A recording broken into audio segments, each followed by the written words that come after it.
पूज्यः कर्पूरगौरमो करुणावतारमो संसारसारमो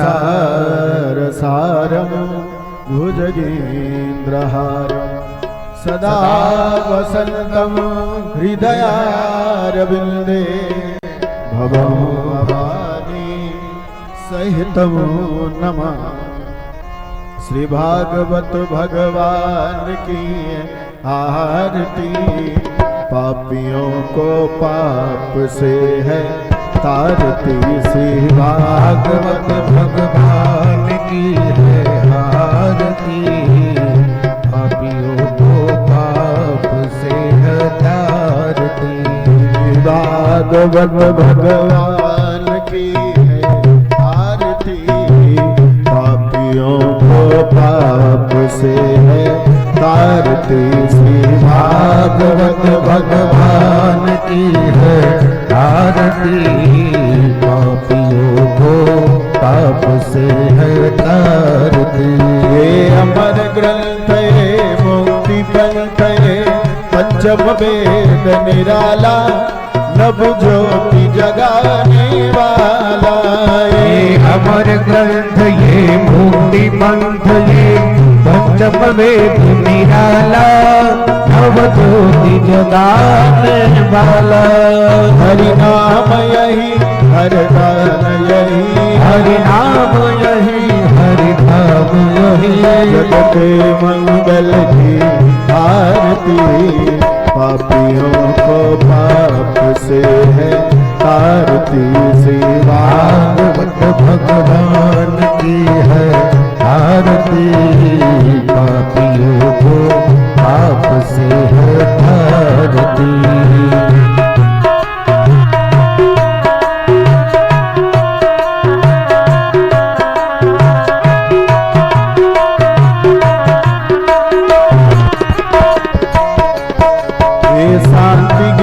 पावन पुनीत पापों को मिटाने वाला, हरि बरस कराने वाला। ये शांति गीत पावन पुनीत पापों को मिटाने वाला, यज्ञ कराने वाला। ये सुख करनी ये दुख हरनी, सुख करनी यह दुख हरनी। श्री मधुसूदन की आरती, पापियों को पाप से है आरती।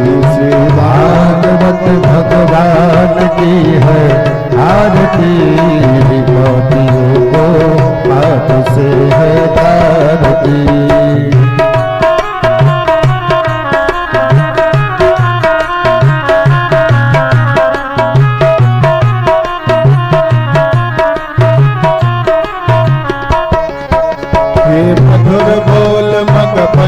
खोल सन्मार्ग बताने वाला, बिगड़ी को बनाने वाला।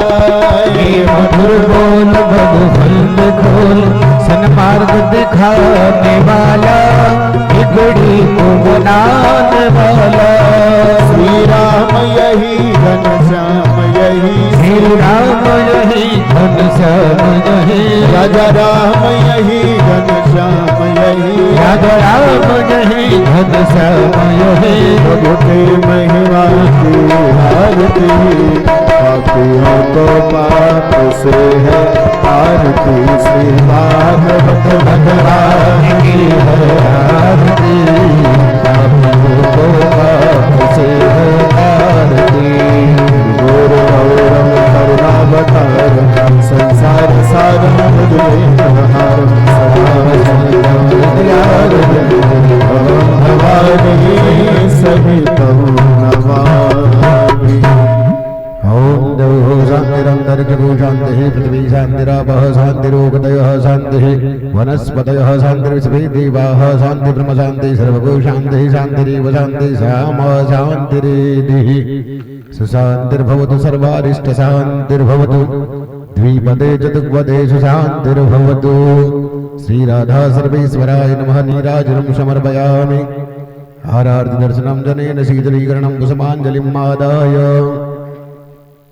ओम जगनिमयजन्त देवा स्थानि धर्माणि प्रथमान्यासन् तेहनागमो महिमानः सचन्द यत्र पूर्वे साद्याः सन्ति देवाः ॐ विश्वदचक्षुरुत विश्वदो मुखो विश्वदो बाहुरुत विश्वदसपात संबाहुभ्यां धमति संपततरैर्द्यावा भूमि जनयन् देव एकः ॐ वंशी विभूषितकरानवनीरदाभात् पीताम्बरादरुणबिम्बफलाधरोष्ठात् पूर्णेन्दुसुन्दरमुखादरविन्दनेत्रात् कृष्णात् परं किमपि तत्त्वमहं न जाने त्वमेव माता च पिता त्वमेव बन्धुश्च सखा त्वमेव विद्या द्रविणः त्वमेव सर्वं मम देव देव ॐ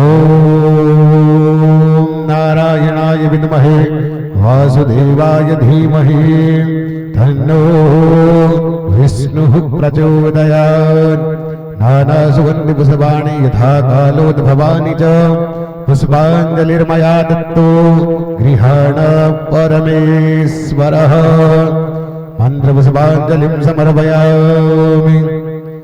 बोली राधा सर्वेश्वर भगवान की जय। वृंदावन बिहारी लाल की जय। राधे रानी की देवनारायण भगवान की जय हो। ईश्वरदास जी महाराज की जय हो। बैठिए, अपना स्थान ग्रहण करें।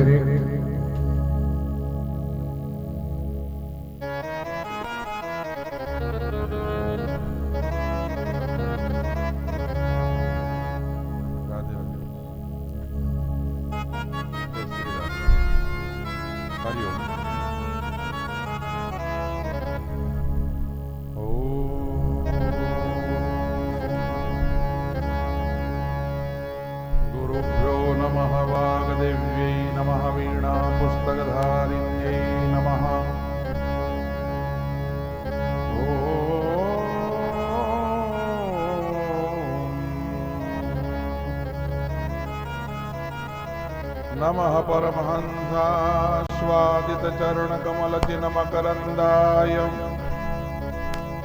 भक्तजनमानसनिवासाय श्रीमद्रामचन्द्राय ॐ विघ्नध्वान्तनिवारणैकतरणिर विघ्नाटविर्हव्यवाट विघ्नव्यालकुलाभिमान गरुडो विघ्नेव पञ्चानना विघ्नो तुङ्गगिरिप्रभेदनपविर्विघ्नाम्बुदेरवाडवो विघ्नाघौघगणः प्रचण्ड पवनो विघ्नेश्वरः पातु नः। निहारहार घनसार सुधाकराभाम कल्याणदाम कनकचम्पकदाम भूषाम उतुङ्गपीनकुचकुम्भमनोहराङ्गीं वाणीं नमामि मनसा वचसा विभूत्यै। ध्येयं सदा परिभवग्नमभीष्टदोहम् तीर्थास्पदं शिवविरन्तिनुतं शरण्यम् भृत्यार्तिहं प्रणतपालभवाब्धिपोतमो वन्दे महापुरुषते चरणारविन्दमो।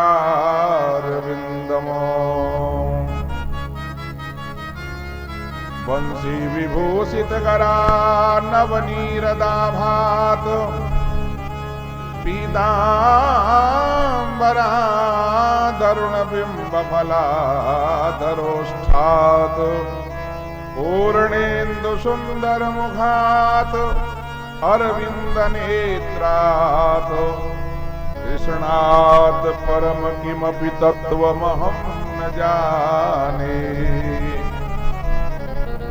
रामं रामानुजं सीतां भरतं भरतानुजम् सुग्रीवं वायुसूनुं च प्रणमामि पुनः पुनः।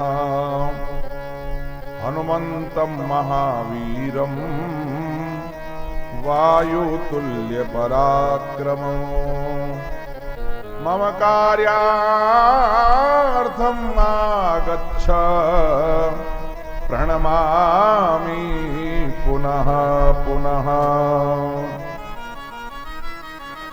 नमोऽस्तु ते व्यास विशाल बुद्धे फुल्लारविन्दायत पत्र नेत्र येन त्वया भारत तैलपूर्णः प्रज्वालितो ज्ञानमय प्रदीपः। यं प्रव्रजन्तमनुपेतमपेतकृत्यं द्वैपायनो विरह कातर आजुहाव। पुत्रेति तन्मयतया तरवोऽभिनेदुः तं सर्वभूतहृदयं मुनिमानतोऽस्मि। नमो गुरुभ्यो गुरुपादुकाभ्यो नमः परेभ्यः परपादुकाभ्यः। आचार्य सिद्धेश्वर पादुकाभ्यो नमो नमः श्री गुरुपादुकाभ्यः। गुरुर्ब्रह्मा गुरुर्विष्णुः गुरुर्देवो महेश्वरः गुरुः साक्षात् परब्रह्म तस्मै श्री गुरवे नमः। भक्ति भक्त भगवंत गुरु चतुर्नाम वपु एक इनके पद वंदन किए नाशत विघ्न अनेक। बोली सच्चिदानंद भगवान की जय हो। श्री राधा सर्वेश्वर भगवान की जय हो। वृंदावन बिहारी लाल की जय हो। कृष्ण कन्हैया लाल की जय हो। श्री राधा रानी की जय हो। श्री राघवेंद्र सरकार की जय हो। जय श्री हनुमान जी महाराज की जय हो। श्री शंकर भगवान की जय हो। पराम्बा भगवती की जय हो। श्री वेद व्यास जी महाराज की जय हो। श्री सुखदेव जी महाराज की जय हो। श्रीमद्भागवत महापुराण की जय हो। श्री देव नारायण भगवान की जय हो। श्री हीरामल जी महाराज की जय हो। श्री मालखेत भगवान की जय हो। श्री बनखंडी बाबा की जय हो। लोहारगल धाम की जय हो। बाबा श्री श्रादास जी महाराज की जय हो। भगत और भगवान की जय हो। सकल संत समाज की जय हो। गौ माता की जय हो। सत्य सनातन धर्म की जय हो। बस्ती नगर की जय हो। अखंड ब्रह्मांड नायक परात्पर परब्रह्म करुणा वरुणालय नीति नियामक पीतांबरधारी घनश्याम श्याम सुंदर श्री गोविंद की असीम अनुकंपा से मां भगवती राधा रानी की कृपा से सभी इष्ट देव आराध्य देव भगवान की कृपा से आपके इस ग्राम बागोरिया की ढाणी ग्राम पंचायत के इस प्रांगण में हमारे परम पूज्य परम श्रद्धेय परम गौभक्त श्री शांताराम जी भगत जी महाराज के पावन सानिध्य में वेदमयी गौ माता की कृपा से और गौ माता की सेवा के लिए श्रीमद् भागवत सप्ताह ज्ञान यज्ञ का आयोजन आपके इस ग्राम बागोरे की ढाणी में हो रहा है। हमारे शांताराम जी भगत जी महाराज के द्वारा कितनी ही भागवत गौ सेवा के लिए की जा चुकी है। ये शायद 23 या 24वीं भागवत है। प्रत्येक भागवत में गौ सेवा के लिए जो भी धन इकट्ठा होता है, गाय की चारे के लिए, गौ माता के चारे के लिए व्यवस्था के लिए ये श्रीमद् भागवत का आयोजन हम कर रहे हैं। आप सब लोग इसमें सहयोग दे रहे हैं, बहुत अच्छा सहयोग है। ज्ञान यज्ञ भी है और गौ सेवा भी है। ये हमारी बड़ी दुख का विषय है कि हम गाय माता को बिल्कुल आवारा समझ करके उसको निकाल देते हैं। पहले तो हम बोलते हैं गाय माता, और फिर उसको जब तक दूध देती है हम घर में रखते हैं, उसकी सेवा करते हैं। दूध बंद कर दिया गाय माता ने, उसको खोल करके और मार खाने के लिए, पिटाई खाने के लिए छोड़ देते हैं। गौ माता, हमारे शास्त्र में ऐसा लिखा है,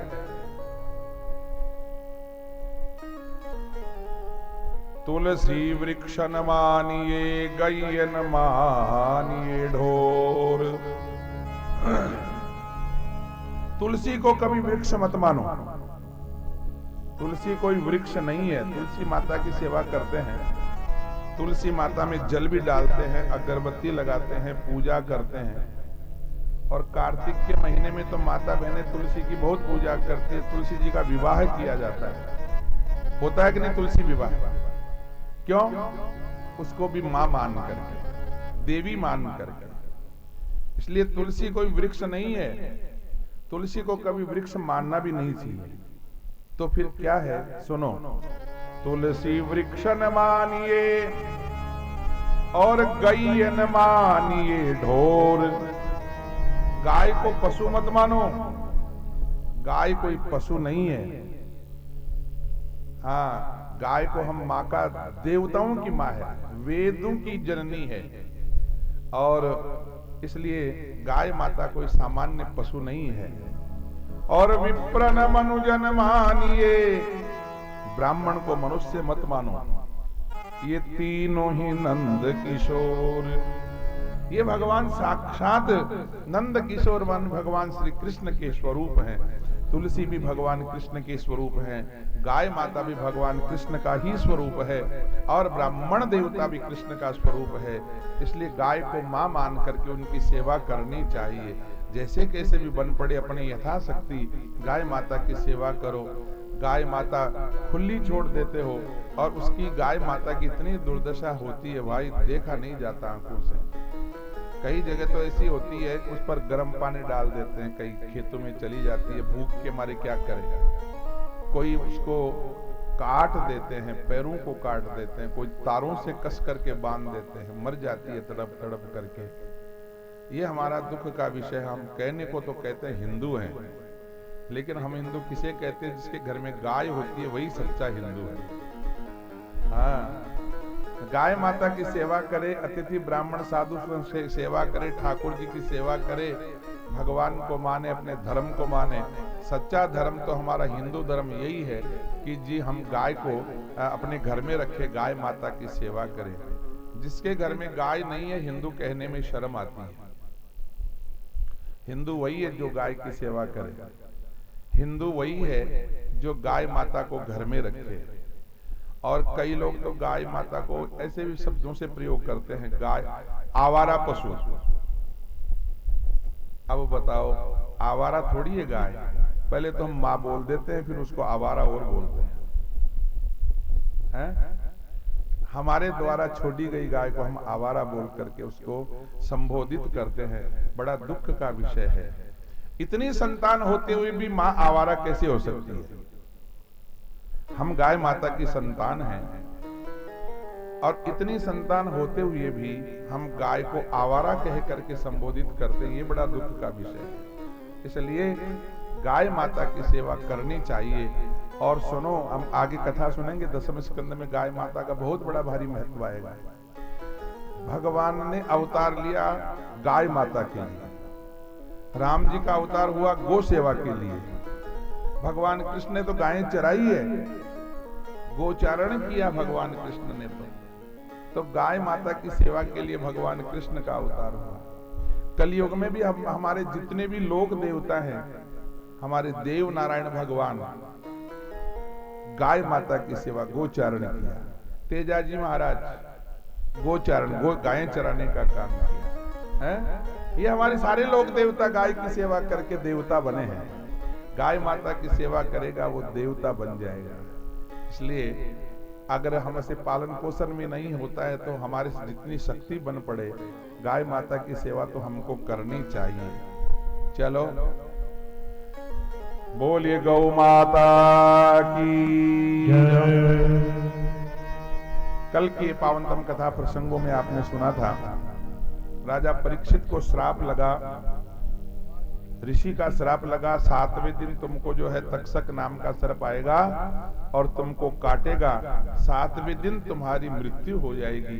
ये शाप राजा परीक्षित को श्रृंगी ऋषि ने दिया। अब राजा अपने ज्येष्ठ पुत्र जन्मेजय को राज्य सिंहासन पर बैठा करके और गंगा किनारे जा करके कुशासन पर बैठ करके अनशन लेकर के बैठ गए। सारे ऋषि मुनि महात्मा एकत्रित हो गए।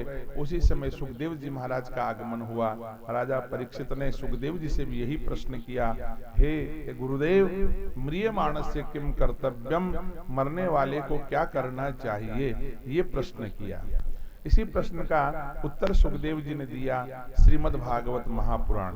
आइए आज सुखदेव जी के श्रीमुख से भागवत की कथा प्रारंभ होगी। थोड़ा संकीर्तन करो, उसके बाद में सुखदेव जी महाराज की कथा सुनो। श्रीमन्नारायण नारायण नारायण नारायण नारायण नारायण श्रीमन्नारायण नारायण नारायण श्रीमन्नारायण नारायण नारायण श्रीमन्नारायण नारायण नारायण श्रीमन्नारायण नारायण